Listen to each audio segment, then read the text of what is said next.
exceptionally well. And thank you to the elected officials who are with us, Borough President Brewer, Assemblymember Kavanaugh, and the union leadership that we met with.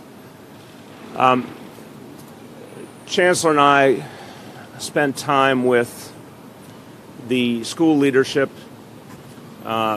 teachers, guidance counselors, including one teacher who was injured in the attack, who happened to be on the bike path and went back to work at the school the very next day, to his great credit. The guidance counselors, the parent coordinator, we listened to them talk about what the students had been through, what parents had been through, what they were feeling, what the whole staff was feeling. And then we spoke with a group of students. And it was very, very moving. We've talked a lot the last couple of days about the strength and resiliency of New Yorkers. It was on display here powerfully. One of the students told me that in the hours they were on lockdown, everyone was checking on each other to make sure they were okay, supporting each other.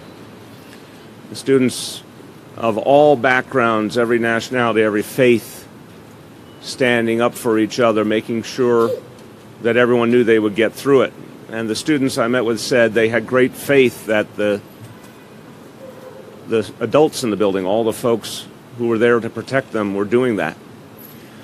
But he said as the incident finally was over and then students talked to each other and emailed each other about the next day, that they thought it was important to be at school the next day, to mourn those who had been lost, and to show that terror would not stop us, would not change us. I think it's an amazing thing to hear kids still in their teens thinking about their responsibility to respond to an act of terror by standing up, by being resolute, and their respect for the lives that were taken, that they saw it as their duty to be back at this school and to send a message. It was very, very moving.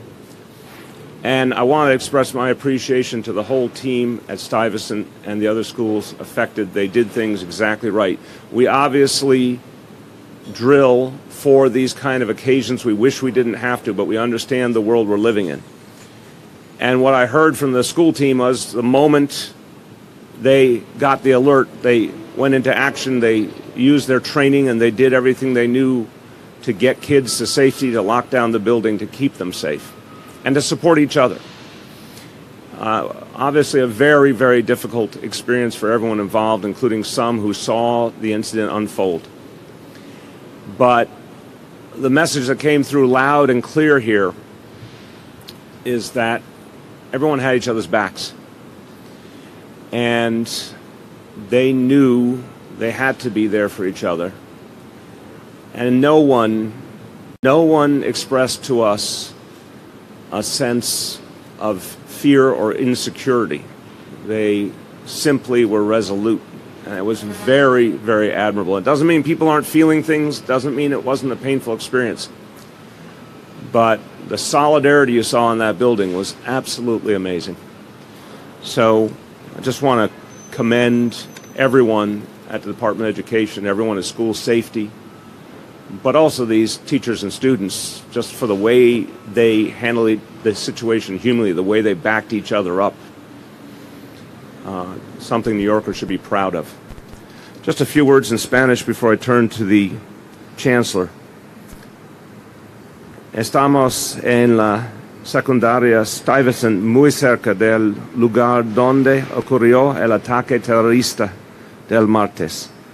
Estamos muy orgullosos de los estudiantes y el personal de esta escuela, quienes mostraron coraje y fortaleza. Su resiliencia es un ejemplo para todos los neoyorquinos y nos recuerda la fortaleza de nuestra ciudad. With that, and with great appreciation, Chancellor, to your whole team, Chancellor Carmen Farina. It's often said that New York City is a very large city. I keep hearing the largest urban school system in the country. However, when it counts, we are a very small community. And as a small community, all the agencies come together to provide whatever services are necessary. So I am not only proud of the DOE, I'm proud of the NYPD. I'm proud of all the agencies that came together and will continue to come together to help us. There's been an outpouring of support from all kinds of social service agencies. Whatever you need, we will give you. Yesterday, I visited all 4 schools that were impacted by this, and in every single place that I went, teachers said, well, we're here for each other. This is what we do. It was almost like an ordinary matter of fact, this is our job. In all the schools, people stayed beyond the normal hours. Teachers stayed till every child was home, until every parent got listened to, till everyone was deemed safe. I was at 89, 289. I was here at Stuyvesant. I also went to the district school where the kids on the bus are from. And the reality is that everyone said this is just our job. But I want to talk about a little bit of this job that really to me is extraordinary, to tell you how much our kids are also resilient. One of the students that was on the bus, we all assumed would not come back the next day. He went to the hospital, he was released, he wanted to go home. And what he told his mother is that he had to go to school because he was working on 100% perfect attendance. And he didn't want to mess up his perfect attendance. And as a result, when it came time to pick him up, the bus actually didn't pick him up thinking he wouldn't be there. So his mother took a car service and car from Brooklyn to Manhattan to deliver her child to school. And when I spoke to him yesterday, and this is something I'm never going to forget in terms of my experience as chancellor, he said to me, I told myself, I'm going to be fine because a lot of people want to help me. And he went into detail about the EMT, the first officer on the ground who helped him, and anyone else who came. And he said, and I knew it'd be okay because there were people there to help me. And that's what New York is all about. We're going to be okay because there's always going to be people and groups of people who are going to be there to help us. So I'm proud of the city. I'm proud of everyone who works for us, and I'm proud of my partners in the NYPD. Thank you. Thank you so much. We'll take a few questions. Yeah. Child on the bus. Can you describe a little bit with his injuries and where he was in the bus when he was hit?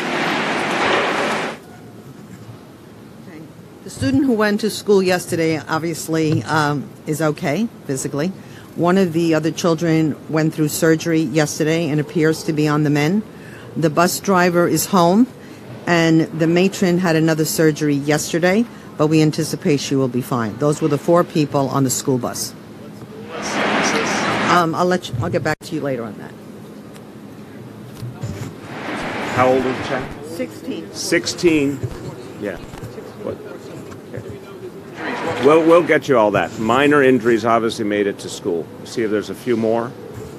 Going once, yes. It seems like the shelter-in-place strategy worked well here. Are there any ideas about changing or strengthening what happens to students if this happens? Obviously, it seems like a corrective. I don't know if there's any updates to what's already. Let me start and then turn to either chief and the chancellor. We look at every incident, whatever it is, whether it's something as extreme as what we experienced 2 days ago or more everyday occasions. We constantly look to see if we have to make revisions. What I can tell you from what I just heard from the people who actually went through it is that the training and preparation worked. They said very strikingly, they said that they called the alert immediately, shelter in place, and that students could tell it was not a drill.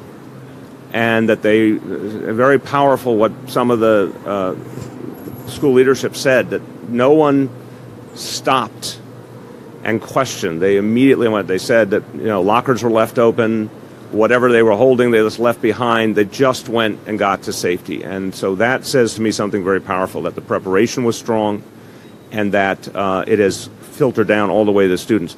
But of course, we're going to look in every instance to see if there's anything else we want to add. I think the most important thing, and we were on the phone, and I can't thank Mark Rampersad enough for his liaisoning all the committees. When we spoke to the principals affected, and this was Monday, right? I've lost track of this week already, that all of them had the capacity to do robocalls and e-blasts. So within 5 minutes of saying what was going to happen the next day, every parent on that circle knew about it. So parents had information. The 89 and 289 were given an option of an excused absent if the parents took, but we gave them the option. and our attendance at all these schools was very high, comparable to most other days. And I think it's the safety and the feeling that parents have that we know how to handle situations like this. But in any time there's a situation, you always go back, and certainly one of the things I'm going to be doing, does everyone have the capacity for robocalls? Because that really, really made a difference. And all the schools are going to have some kind of interaction this week with parents. Do parents want to come in? Do they want to talk to each other? Do they want to? So our job is to make sure everyone feels comfortable about what happened and be able to talk about what happened. Chief, Chief, go ahead. So, we have shelter-in-place protocol in the police department. We train our members of the service. Our school safety agents get the training also. Department of Education uses their protocol. We train related to it, and it worked wonderfully on Tuesday. Describe what it's like so they can understand how. Oh, it's yours? You want to describe it? Okay. But anyway, you want to speak to any? Shelter-in-place will give exact direction based on a criteria or circumstances that are happening that will dictate what agents should do, what a level 3, which is a higher level agent in a school, should do, how they should give direction, who they should coordinate with, and notification processes. And it's how we collaborate with departments.